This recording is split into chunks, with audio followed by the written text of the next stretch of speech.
Bendiciones a todos, Dios los bendiga.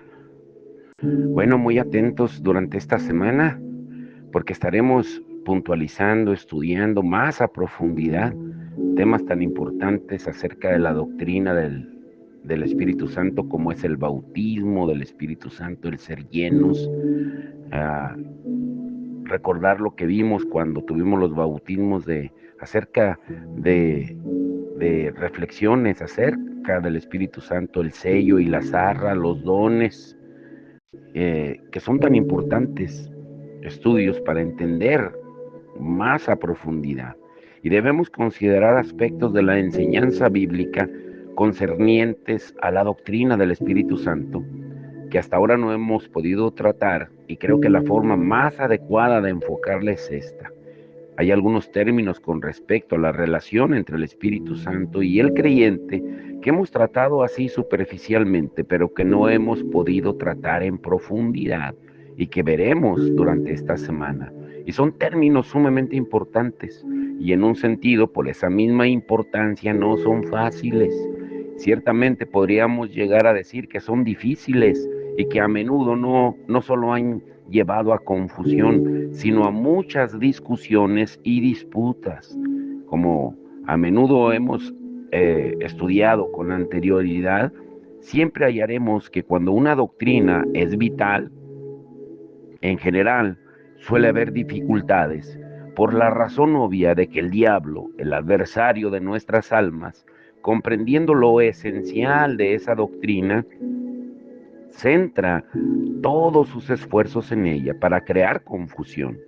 Y vimos eso en el caso de la expiación y en la persona de nuestro Señor Jesucristo, de modo que no debe sorprendernos en esta situación. Y el primer término entonces es el término bautismo. El bautismo del Espíritu Santo o el bautismo con el Espíritu Santo. Las dificultades surgen porque tomemos el partido que tomemos, tendemos a ser muy dogmáticos. O sea, ciertamente la confusión es consecuencia de eso. Y hallaremos que cristianos igualmente santos ven estos asuntos de manera distinta. Y eso es inevitable con ciertos aspectos de la verdad. Pero cuando sucede algo así, es nuestra responsabilidad no propasarnos en nuestro dogmatismo. Deberíamos andar con cuidado, con temor y reverencia. Y por supuesto, algunas personas no parecen encontrar ninguna dificultad y hablan a la ligera y dicen, por supuesto que yo no encuentro ningún problema, porque hay un solo bautismo, multitud de derramamientos. Pero hablar así de semejante doctrina casi implica rechazar por completo la doctrina del Espíritu Santo. No es una cuestión de cuán fácil y convenientemente podamos clasificar para nuestra satisfacción estos términos. La pregunta vital es, ¿qué significan estos términos y qué sabemos de ellos experimentalmente?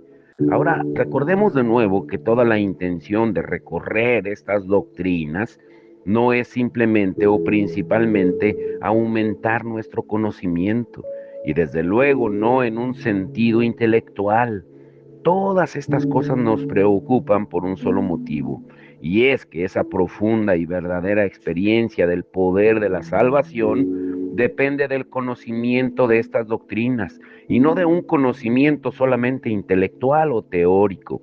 Cualquiera que se detenga en eso pues está coqueteando con el desastre, porque este conocimiento es esencial a condición de que lo enfoquemos de la forma correcta y comprendamos que enriquecerá nuestra experiencia. Y eso es particularmente cierto con respecto a la cuestión que estamos considerando. Entonces comencemos de esta manera y con una pregunta. ¿Dónde se utilizan esos términos? ¿Cómo se utilizan y quién los utiliza? El término bautismo lo utiliza Juan el Bautista y lo encontramos, por ejemplo, en Lucas 3, 16, 17 y en sus pasajes paralelos. Y se nos habla de estas personas que escucharon la predicación de Juan en el Jordán. El pueblo estaba en expectativa, preguntándose todos en sus corazones si acaso Juan sería el Cristo. Y Juan Viendo lo que pensaban, se dirigió a ellos y les dijo: yo a la verdad os bautizo en agua, pero viene uno más poderoso que yo, de quien no soy digno de desatar la correa de su calzado. Él os bautizará en Espíritu Santo y fuego. Su aventador está en su mano y limpiará su era y recogerá el trigo en su granero y quemará la paja en fuego que nunca se apagará. Juan lo predijo, pero nuestro Señor mismo utilizó esa expresión en Hechos 1:5. Dice: porque Juan ciertamente bautizó con agua, mas vosotros seréis bautizados con el Espíritu Santo dentro de no muchos días. Y dijo eso 10 días antes de Pentecostés. Y luego hay una serie de otros términos que se utilizan, obviamente, para aludir, para referirse a lo mismo, aunque no todo el mundo estaría de acuerdo con esa afirmación. Por ejemplo, en Romanos 6, el apóstol dice: ¿o no sabéis que todos los que hemos sido bautizados en Cristo Jesús, hemos sido bautizados en su muerte? Y aquí se hace difícil pensar en eso como una referencia al bautismo de agua, porque sin duda el bautismo en agua no nos bautiza en la muerte de Cristo. Somos bautizados en Cristo y en su muerte por medio del Espíritu Santo. Y luego en Primera de Corintios 12:13, porque por un solo espíritu, dice Pablo, fuimos todos bautizados en un cuerpo, sean judíos o griegos. Gálatas 3:27 encontramos lo siguiente: porque todos los que habéis sido bautizados en Cristo, de Cristo estáis revestidos. Y en Efesios 4:5, un Señor, una fe, un bautismo, y que sin duda es una referencia al bautismo por el Espíritu Santo, nuestro bautismo en Cristo. Esa es pues la utilización de la palabra bautizar en relación con el Espíritu Santo. Pero es importante que tengamos en mente que también se utilizan otros términos que obviamente se refieren a lo mismo. Y los términos parecen intercambiables, puesto que más o menos son sinónimos, parecidos. Se nos dice, por ejemplo, que el Espíritu Santo se derrama, y eso se encuentra en la profecía de Joel que cita el apóstol Pedro en Hechos 2:17, en Hechos 8:16. Encontramos la afirmación de que el Espíritu Santo no había descendido aún sobre los samaritanos. Luego está la pregunta formulada por Pablo en Éfeso a los discípulos, en Hechos 19:2. ¿Recibisteis el Espíritu Santo cuando creísteis? Y Pedro, justificando la admisión de Cornelio y los otros gentiles en la iglesia cristiana, dijo en Hechos 11:15: cayó el Espíritu sobre ellos también, como sobre nosotros al principio. El argumento de Pedro es que había visto muy claramente cómo aquello que le había ocurrido a él y a los discípulos, los 120 en el aposento alto en Pentecostés, en Jerusalén, era lo mismo por lo que habían pasado Cornelio y toda su casa. Cuando vi eso, dijo: ¿quién era yo que pudiese estorbar a Dios? En Hechos 11:15 al 17. No podía negarse a bautizarlos, dijo, porque el Espíritu Santo había caído sobre ellos. Así pues, parece que todos estos términos apuntan directamente a lo mismo y por lo tanto nos enfrentamos a la pregunta: ¿qué es el bautismo del Espíritu Santo? Como hemos visto, hay algunos que dicen que en esto no hay ninguna dificultad en absoluto. Dicen que simplemente es una referencia a la regeneración y nada más. ¿Qué es lo que sucede a las personas cuando se regeneran e incorporan a Cristo, tal como enseña Pablo en Primera de Corintios 12:13? Por un solo espíritu fuimos todos bautizados en un cuerpo, que no se puede ser cristiano sin formar parte de ese cuerpo, y se nos bautiza en ese cuerpo por medio del Espíritu Santo. Y por lo tanto, dicen, este bautismo del Espíritu Santo solo es la regeneración. Pero Si somos cuidadosamente bíblicos, esa explicación es inaceptable. Y aquí es donde nos enfrentamos directamente a la dificultad. No podemos aceptar eso porque si hubiéramos de creer algo así, tendríamos que creer que los discípulos no fueron regenerados entonces hasta el día de Pentecostés. Una suposición que parece insostenible. Del mismo modo, por supuesto, tendríamos que decir que ni un solo santo del Antiguo Testamento pues tuvo vida eterna o fue hijo de Dios, pero hemos visto una enseñanza muy clara de la Escritura a efectos de que estaban regenerados y que todos nosotros, al ser regenerados, nos convertimos en hijos de Abraham. Asimismo, hemos visto que no nos sucede nada distinto a ellos y que somos partícipes de la misma bendición, porque hay un solo pacto, ese pacto de salvación y redención.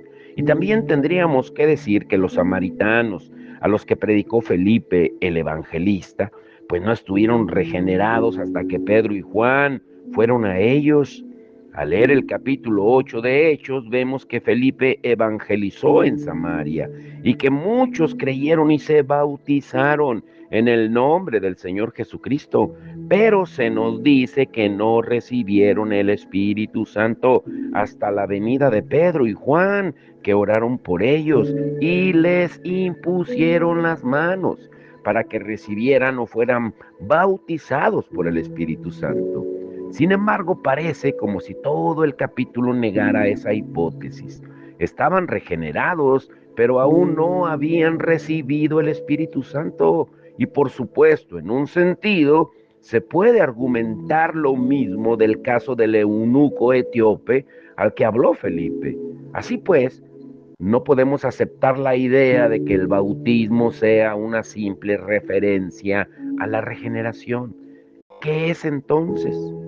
Pues está claro que es lo que Juan el Bautista y nuestro Señor habían profetizado. Esto es lo que Pedro denomina la promesa del Padre, un término utilizado muchas veces. Así que Pedro dice, exaltado por la diestra de Dios y habiendo recibido del Padre la promesa del Espíritu Santo, ha derramado esto que vosotros veis y oís en Hechos 2:33. Y en otros lugares se utiliza el término la promesa de mi Padre en Lucas 24:49. Esto fue algo que se enseñó a los israelitas que aguardaran, que es el cumplimiento de aquella promesa. Y la pregunta es, ¿qué es entonces? Muy atentos.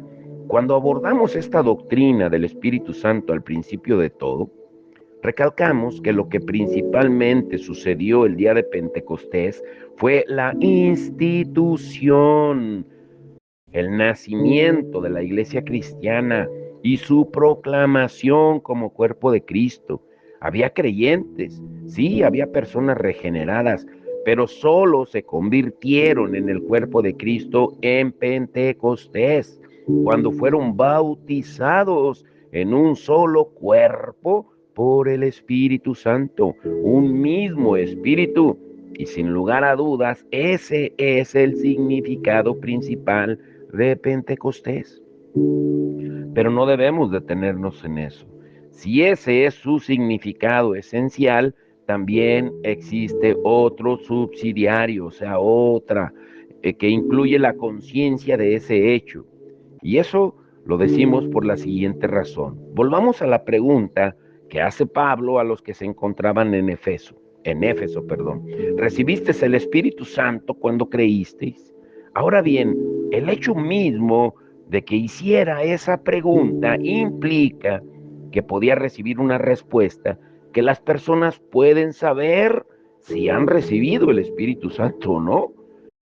Y el apóstol vuelve a expresarlo casi del mismo modo a los Gálatas.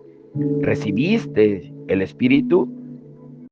Escribe, ¿por las obras de la ley o por el oír con fe? En Gálatas 3:2. Pablo venía a decir, habéis recibido el Espíritu y lo sabes. Ahora bien, recibisteis el Espíritu como resultado de vuestras obras de justicia, de las obras bajo la ley o por oír con fe. Sabían que habían recibido el Espíritu. De otro modo, la pregunta de Pablo no había tenido sentido. Y sin duda, toda la enseñanza sobre el sello y las arras del Espíritu debe guiarnos en la misma dirección. El apóstol también dice que tenemos las primicias del Espíritu en Romanos 8:23 y sabemos que las hemos recibido. ¿A qué pues nos referimos al decir que este bautismo incluye la conciencia de ser bautizados en el cuerpo de Cristo? Es en este punto donde la confusión tiende a entrar en juego, porque algunas personas restringirían esto solo a ciertos dones del Espíritu y a decir que la única prueba de que hemos recibido el Espíritu es manifestando estos dones. Y basan esto en 1 Corintios 12. Pero ese mismo capítulo enseña que no todos tienen los mismos dones. Una persona tiene un don y otra tiene otro distinto.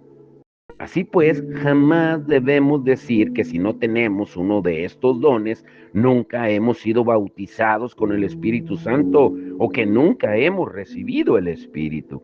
Ese mismo capítulo lo niega porque hace la pregunta, ¿tienen todos dones de sanidad? ¿Hablan todos lenguas? ¿Interpretan todos? Y la respuesta obviamente es no. Pero el peligro está en pensar en el bautismo del Espíritu Santo solo en términos de dones, más que en términos de algo mucho más importante que es esto. La señal, en última instancia, y la prueba de si hemos recibido el Espíritu Santo o no es, sin duda, algo que sucede en el terreno de nuestra experiencia espiritual. No se pueden leer las historias del Nuevo Testamento acerca de las personas a las que vino el Espíritu sin, sin ver que estas personas sobre las que cayó o que lo recibieron como los cristianos gálatas y todas estas personas, sin ver que el resultado es que todo su espíritu se encendió. El Señor Jesucristo se hizo real para ellos de una forma en que jamás lo había hecho. El Señor Jesucristo se manifestó a ellos espiritualmente y el resultado fue un gran amor por Cristo derramado en sus corazones por el Espíritu Santo. Ahora bien, esto sin duda es algo que debiera hacer que nos detuviéramos por un momento y que meditemos profunda y seriamente, porque es una experiencia que tal como entendemos, esta enseñanza es un derecho de primogenitura de todo cristiano, porque dice en Hechos 2:39, porque para vosotros es la promesa, dice Pedro, y no solo para vosotros, sino para vuestros hijos y para todos los que están lejos. O sea, no está restringido solamente a las personas del día de Pentecostés, sino que se ofrece a todos los cristianos. Y en esencia viene a significar que somos conscientes del descenso del Espíritu Santo y recibimos una noción de la gloria de Dios y la realidad de su ser, la realidad del Señor Jesucristo y le amamos. Ese es el motivo por qué los escritores del Nuevo Testamento pueden decir algo así acerca de los cristianos. En Primera de Pedro 1:8, a quien amáis sin haberle visto, en quien creyendo, aunque ahora no lo veáis, os alegráis con gozo inefable y glorioso. Y lo hicieron, se regocijaron en él, le glorificaron y consideraron un honor sufrir por su nombre. Por él sufrirían cualquier persecución, serían expulsados hasta de sus propias casas y familias. ¿Por qué? No fue por un conocimiento intelectual de ciertas doctrinas o verdades, no, sino porque el Señor Jesucristo se había hecho tan real para ellos, tan amado y tan bello a sus ojos, que se convirtió en su todo en todo. Y eso, al leer todos estos relatos, es el resultado invariable de este bautismo del Espíritu Santo. Y más aún, encontramos que esto es algo de lo que los santos han dado testimonio durante siglos. Todos recordamos la historia de cómo le sucedió esto, por ejemplo, a John Wesley en la calle Aldersgate en Londres en 1738. Y muchas personas no han oído lo que ocurrió antes a George Whitefield de una forma aún más extraordinaria. Lo hemos oído también, ya lo hemos visto en relación con Moody por la calle de Nueva York una tarde, cuando de pronto fue consciente de la gloria de Dios de una manera tan desbordante que sintió que aún su vigoroso cuerpo estaba a punto de ser aplastado y levantó las manos y pidió a Dios que se detuviese. Y también es cierto de Finney, de Jonathan Edwards, de David Brainerd. Es algo de lo que muchos cristianos corrientes, cuyos nombres desconocemos, han testificado y por lo que han dado gracias a Dios. Esta noción de la gloria de Dios, la realidad del Señor, ese amor hacia Él y la indescriptible experiencia de estas cosas. Y una definición a considerar podría ser la siguiente. El bautismo del Espíritu Santo es la experiencia inicial de la gloria y la realidad y el amor del Padre y el Hijo. Y puede que tengamos experiencias posteriores a esa, pero cabría indicar que la primera es la del bautismo del Espíritu Santo. Todo cristiano debería tener su Pentecostés. Jesucristo dijo, y esta es la vida eterna, que te conozcan a ti, el único Dios verdadero, y a Jesucristo a quien has enviado en Juan 17:3. Y solo el Espíritu Santo puede capacitarnos para conocerlo.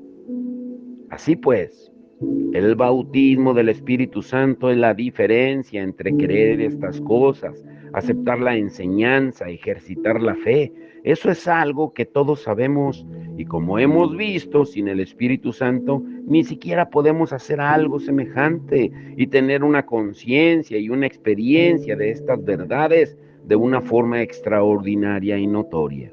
Y señalaríamos que la primera experiencia de eso es el bautismo del Espíritu Santo o el descenso del Espíritu Santo sobre nosotros, la recepción del Espíritu. Esta experiencia asombrosa e inusual que tan a menudo se describe en el libro de Hechos y que como tan a menudo podemos ver en las cartas, deberían atravesarnos los miembros a cada uno de la iglesia, así como lo hizo con la iglesia cristiana primitiva. Ahora, no hay ninguna diferencia esencial entre la iglesia de hoy y la iglesia del primer siglo del libro de los Hechos.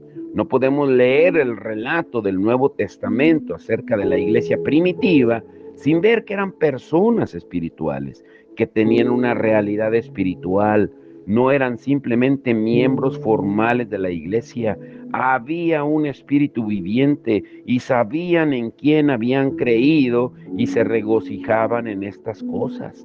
Sin dudar ni un solo instante podríamos preguntarles, como lo hizo Pablo en Gálatas 3:2, ¿recibisteis el Espíritu por las obras de la ley o por el oír con fe? ¿Qué sucedería si te hiciera esa pregunta ahora mismo? ¿Podrías contestarla? Esta es la experiencia para ti, para tus hijos y para los que están lejos. Este bendito conocimiento de la realidad de Dios y de nuestro Señor y Salvador Jesucristo a través del Espíritu Santo, la manifestación espiritual del Hijo de Dios en el corazón del creyente debe ser una realidad. Ahora, consideremos brevemente el segundo término que siempre acompaña a este y que en un sentido es complementario y es el término llenar. Y podemos advertir que después de ese gran acontecimiento de la mañana de Pentecostés, se nos dice en Hechos 2:4, y fueron todos llenos del Espíritu y comenzaron a hablar en otras lenguas. Y si vamos a Hechos 4:31, veremos que eso se repite porque dice, cuando hubieron orado, el lugar en que estaban congregados tembló, y todos fueron llenos del Espíritu, y hablaron con denuedo la palabra de Dios. ¿Quiénes eran? Pues los discípulos, los apóstoles, las mismas personas fueron llenos en el día de Pentecostés y fueron llenos de la misma forma tan solo unos días después. Y tenemos además otro ejemplo en Hechos 13:9, donde el apóstol Pablo se está enfrentando al mago Elimás y se nos dice, entonces Pablo, lleno del Espíritu Santo, fijando los ojos en él. La otra utilización del término llenar se encuentra en Efesios 5:18, donde se nos dice, no os embriaguéis con vino, en lo cual hay disolución, antes bien sed llenos del Espíritu Santo. Y luego encontramos referencias en Hechos 6:3-5. Buscad pues, hermanos, de entre vosotros a 7 varones de buen testimonio, llenos del Espíritu Santo y de sabiduría, a quienes encarguemos de este trabajo. O sea, el ser diáconos en la iglesia agradó la propuesta a toda la multitud y eligieron a Esteban, varón lleno de fe y del Espíritu Santo. Y la pregunta que surge es, ¿qué significa ser lleno del Espíritu Santo? En cualquier caso, hay dos cosas que van claramente unidas a este término. Es un suceso que da autoridad, poder y capacidad para el servicio y el testimonio. Los apóstoles lo recibieron al principio y el resultado fue que comenzaron a hablar en otras lenguas. Y Pedro, lleno del Espíritu, predicó su sermón. Y luego, nuevamente, después de haber orado, fueron llenos del Espíritu Santo y hablaron con denuedo la palabra de Dios. Y luego, cuando Pablo se vio confrontado por aquel astuto hombre, el mago Elimás, fue particularmente lleno del Espíritu a fin de pronunciar un juicio, y el juicio cayó sobre aquel hombre. Así pues, queda claro que ser llenos del Espíritu sucede con miras al servicio, nos da poder y autoridad para el servicio a nuestro Señor. Debemos recalcarlo. Este llenarse es un requisito absolutamente necesario para el verdadero servicio. Aún nuestro Señor Jesucristo no comenzó su ministerio hasta que el Espíritu Santo descendió sobre él y llegó a decir a sus discípulos, a los que había enseñado durante 3 años, que habían estado con él en su círculo íntimo, que habían visto sus milagros y habían oído todas sus palabras, que le habían visto muerto y sepultado y resucitado de nuevo, aún a estos hombres excepcionales con todas sus excepcionales oportunidades. Aún a estos les dijo que se quedaran donde estaban, que no comenzaran su ministerio, que no intentaran dar testimonio de él hasta haber recibido el poder que el Espíritu Santo les daría. Esto es, pues, vital para nuestro testimonio. Fue todo el secreto del ministerio del apóstol Pablo. Dice que él no predicó palabras persuasivas de humana sabiduría, sino que predicó tal como dijo, con demostración del Espíritu y de poder, en 1 Corintios 2:4. Fue lleno del Espíritu para esta tarea. O sea, ¿no es esto algo que nos haga detenernos? Cualquiera que sea la forma de nuestro ministerio, solo tiene valor mientras somos llenos del poder del Espíritu. Así pues, deberíamos comprender la necesidad de buscar ser llenos del Espíritu y de poder antes de iniciar alguna empresa, sea cual sea. Ahora, quédense con esto, escúchenlo bien. Déjenme expresarlo de este modo. Es completamente distinto ser un testigo que ser un abogado. Los hombres y las mujeres pueden ser abogados de estas cosas sin necesidad del Espíritu Santo. Nos referimos a que pueden tener una comprensión de la doctrina, pueden recibir la verdad, pueden presentarla, argumentarla, defenderla. Sí, están actuando como abogados, pero principalmente como cristianos se nos llama a ser testigos. a ser testigos del Señor Jesucristo como hijos de Dios y Salvador del mundo, como nuestro propio Salvador, como Salvador de todos los que depositan su fe y confían en Él. Y solo el Espíritu Santo puede capacitarnos para eso. Podemos dirigirnos a las personas y ser abogados, defensores de la verdad, pero no convenceremos a nadie.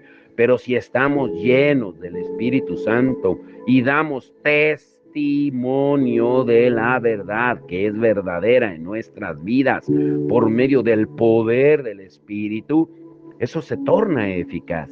De manera que ser lleno de esta forma es esencial para nuestro servicio cristiano. Y sin embargo, queda igualmente claro que ser llenos del Espíritu es esencial para una verdadera calidad cristiana en nuestra vida. Por ese motivo se nos manda ser llenos del Espíritu. Es un mandato para todo cristiano. No os embriaguéis con vino, en lo cual hay disolución, antes bien, sed llenos del Espíritu. Efesios 5:18. Se nos exhorta a ser llenos del Espíritu y esa exhortación se nos hace a fin de que crezcamos en gracia, para que el fruto del Espíritu se desarrolle en nosotros y se haga patente a todos nosotros. Es al ser llenos de esta vida cómo el fruto y las virtudes de esta vida se manifestarán. Sin lugar a dudas, ser llenos del Espíritu es esencial para un verdadero acto de adoración. Sí, hemos advertido cómo utiliza Pablo su mandato en relación con eso. Dice, no os embriaguéis con vino, en lo cual hay disolución. Antes bien, sed llenos del Espíritu. Y de inmediato pasa a decir, hablando entre vosotros con salmos, con himnos y cánticos espirituales, cantando y alabando al Señor en vuestros corazones, dando siempre gracias por todo al Dios y Padre, en el nombre de nuestro Señor Jesucristo. Así pues, las formas de averiguar si estamos llenos del Espíritu es preguntar, ¿estamos llenos de agradecimiento? ¿Estamos llenos de alabanza, de adoración? ¿Nos cantamos a nosotros mismos y unos a otros en salmos, himnos y cánticos espirituales? ¿Tenemos una melodía en nuestros corazones? ¿Alabamos a Dios cuando estamos solos? ¿Nos deleitamos en alabarle junto a otros? ¿Estamos llenos del espíritu de alabanza, de gratitud y de adoración? Es una consecuencia inevitable de ser llenos del Espíritu. Es algo que puede ocurrir muchas veces. Habría que señalar que el bautismo es la experiencia inicial. Ser llenos es una experiencia que se puede repetir a menudo. Así que tenemos estos dos grandes términos: ser bautizados con el Espíritu y ser llenos del Espíritu. Y sin duda no hay ningún asunto de mayor importancia para todos nosotros que este. Y es la pregunta, escúchalo bien, con esto te dejo. ¿Qué es un avivamiento? Pues un avivamiento es el derramamiento del Espíritu de Dios. Es este llenarse que ocurre a multitud de personas simultáneamente. Y no es preciso que esperemos un avivamiento para obtenerlo. Cada uno de nosotros recibe el mandato de buscarlo, de tenerlo y sin lugar a dudas de asegurarse de que esté ahí. Pero en los tiempos de avivamiento, Dios, como si dijéramos, llena a un número de personas en conjunto y casi lo describen como si cayera sobre ellos. En eso consiste un avivamiento y esa es la mayor necesidad de la iglesia hoy en día. Y solo en la medida en que conozcamos la realidad de estas cosas y conozcamos su poder y gloria y nos preocupe ser llenos siempre del Espíritu Santo, no solo daremos gracias a Dios, sino que oraremos por el avivamiento y le pediremos que descienda de nuevo sobre la iglesia, como lo ha hecho en otras épocas, y sople sobre las ascuas languidecentes, o sea, que las llamas que se están apagando, y encienda otra vez una poderosa llama de vida y de poder. Es la mayor necesidad de todas. Y solo al entender la enseñanza de las Escrituras con respecto a estas benditas cuestiones, es que entraremos en estas cosas y nos convertiremos en intercesores, implorando a Dios que avive su obra, que Él nos abra los ojos por medio de su Espíritu a la verdad del bautismo del Espíritu y el ser llenos del Espíritu. Yo espero que lo hayamos entendido claramente. Pero vamos a orar. Padre, en el nombre de Jesús, te damos gracias por tu amor y tu misericordia. Te rogamos, Señor, que tú nos hagas entender que diariamente tenemos que buscar esa llenura tuya, del Espíritu Santo en cada uno de nosotros. Que entendamos, Señor, y que evitemos confusiones, discusiones necias que solo llevan, Señor, a dividir a tu cuerpo, Señor, y un cuerpo no puede estar dividido. A darnos cuenta que cada día necesitamos más y más el poder tuyo, el poder de tu Espíritu, Señor, para seguir adelante. Tú mismo le enfatizaste a aquellos discípulos, como lo acabamos de estudiar, que caminaron contigo durante 3 años, Señor. Les dijiste, no se muevan hasta que venga el poder del Espíritu Santo. Aun cuando ellos ya habían recibido poder para predicar, echar fuera demonios, sanar enfermos, como lo dices tú en Mateo 10 y Lucas 9. Pero aún así tú les encomendaste, les mandaste, les ordenaste que no se movieran hasta que fueran llenos del poder del Espíritu Santo. Que lo podamos entender más en estos tiempos de urgencia y de preparación. Te damos toda la gloria y la honra, Señor, y que nos abras nuestro entendimiento en el nombre que es sobre todo nombre, el nombre de nuestro Señor Jesucristo. Amén y amén.